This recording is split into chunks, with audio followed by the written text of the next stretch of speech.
Yo, it's been Blast, and I'm at my studio. Now, I'm going to show you how to make your rap vocals more powerful.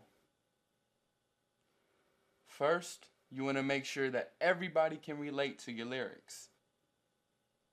So, when you say your lyrics, make sure that you pronounce every word as strong as possible and as clear as possible, so everyone is felt at heart with it. And make sure you say things that people are scared to say or wouldn't say in the normal too, because everybody's dying to say those things too.